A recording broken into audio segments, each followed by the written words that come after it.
out there who are under the age of 30, you have never known a time where America was not flying space shuttles. Just a couple of weeks, you will. We are now about 2.5 hours into the 135th and final shuttle mission. And if you didn't catch the liftoff live, you know you want to. 2, 1, 0, and liftoff. The final liftoff of Atlantis on the shoulders of the space shuttle. America will continue the dream. Now, the weather was a bit iffy today, but when the big moment came, the skies were fair and clear enough. The crowds were huge, the emotions were high, and a sentimental journey into history, as NASA calls it, got off the ground. Now, right now, Atlantis is in a roundabout pursuit of the International Space Station, where it'll drop off supplies and come back to Earth 12 or 13 days from now. What you're seeing now is a briefing that is taking place. Some of the NASA administrators are giving the press an update on this. Now, we're expecting the shuttle to come back and land on July 20th. That would be the 42nd anniversary of man's first steps on the moon. Now, since the first shuttle took off in April of 1981, 5 orbiters have flown 135 missions with 359 crew members. The final mission has just 4 crew members. That's the fewest we've seen in years. Shuttle fleet has traveled more than 500 million miles, and that number literally is growing as we speak. I want to speak now at Kennedy Space Center with CNN's John Zarella, as well as our meteorologist, Chad Myers. John, let me start with you. Yes, you are covering this story. You have been covering these stories for a long time, but you can't help but get a little caught up in the emotion of the day. Oh, there was no question about it, TJ. You know, this being the last one, you know, I think I've said several times that every time before this, I've known there was going to be another one to come and see. And now, as the shuttle was clearing the tower, you know, it really hit me that, well, that's it. There won't be any more of these to see, and, you know, it's still quite uncertain as to when we will see another U.S. rocket lifting off from the launch pads behind us here. Hopefully sooner rather than later, but that's still to be seen. And as you mentioned, the NASA management team is holding a debriefing right now, just around the corner from where we are here, Bob Cabana, who is the director of the Kennedy Space Center and himself a former astronaut, he talked about how, and really put it in real terms, that, look, you know, we know there's going to be tough times ahead. We're going to be going through a tough time.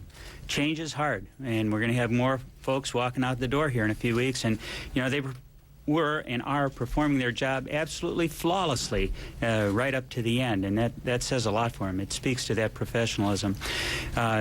Change is difficult, but you can't do something else, you can't do something better unless you go through change.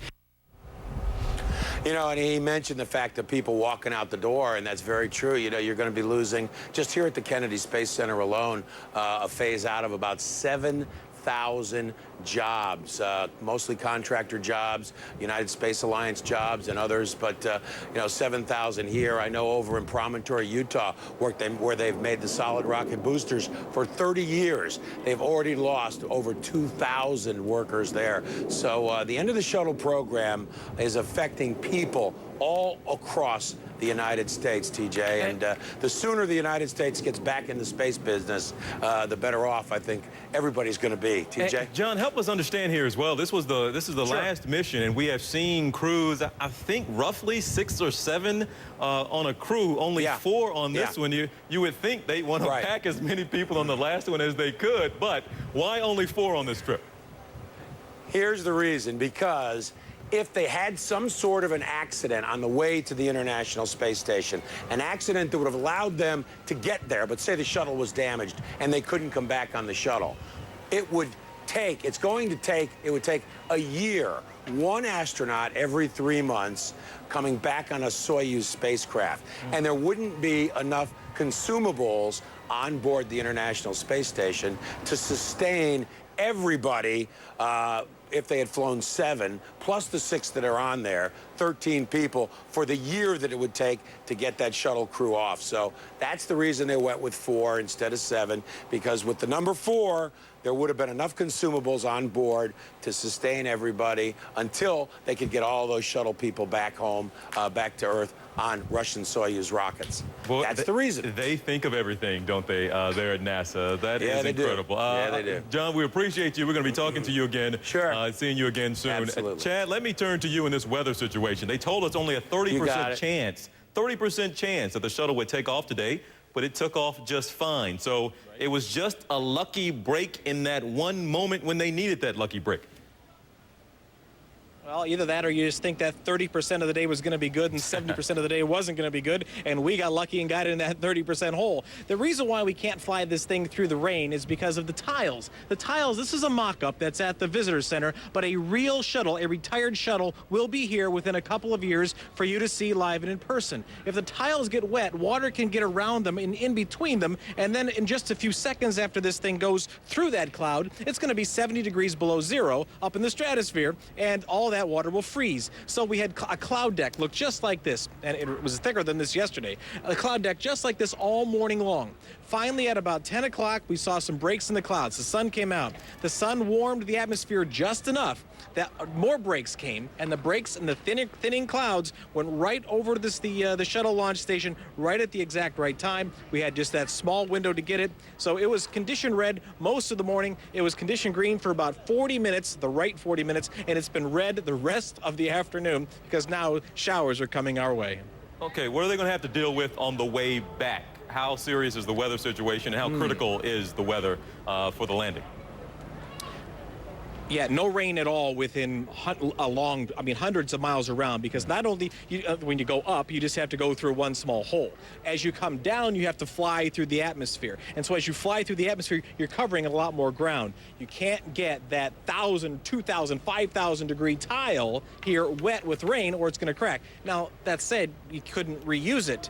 This time, we don't have to reuse it. So maybe the criteria, maybe they come down just a little bit to get them back down. But you know what? Everybody wants them down safely. They're up there now. Get them back down. We've got them back down all the other times except for just for Columbia. And that was just a fluke of the ice on the orange foam. This one here, they'll go up there. They'll check for that, see if any foam did come off. As they land again here in a couple of weeks, it'll be right back down there. And there's a huge party. It's going to be a big celebration on the landing pad here at Kennedy. All right, Chad Myers there for us. Chad, good to see you as always. Thanks so much. 2, 1, 0, and liftoff, the final liftoff of Atlantis. On the shoulders of the space shuttle, America will continue the dream.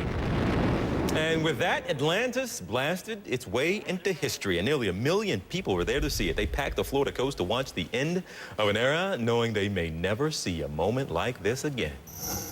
I'm glad to see that, you know, I got to be a part of history, you know, the beginning and the end, because there's something new that's coming after this. And I got to be here with all these people here and wonderful Americans to experience that. A lot of people were looking for the best way to put this moment into words. And just moments before, the commander of Atlantis maybe said it best. The shuttle's always going to be a reflection of what a great nation can do when it dares to be bold and commits to follow through. We're not ending the journey today, Mike. We're completing a chapter of a journey that will never end. Well, let's turn now to Port Canaveral, Florida. That is where our Carol Costello is. She was there with 1 million of her friends a little earlier today watching this launch. And Carol, what was the mood? Was it excitement? Was it a little bittersweet, sentimental, and even patriotic? What would you classify it as? I would say most of all it was patriotic, because when that shuttle lifted off, TJ, there were chants of USA, USA. We always talk about how, you know, the country is not unified, but today, just for a moment, there was unity here because people came to Port Canaveral, about 15 miles away from Cape Canaveral. They pulled over off the side of the road because Route 528 is right here. You can see the traffic. People are still coming back from where they watched the shuttle. But people gathered from all over America. I met people from Missouri and Tennessee and Kentucky and Washington State and Texas. There were people here from New Zealand and Australia, and everybody was here to share this beautiful experience. When that shuttle blasted off, you could hear the joy emanating from people. Listen. 2, 1, 0, and liftoff.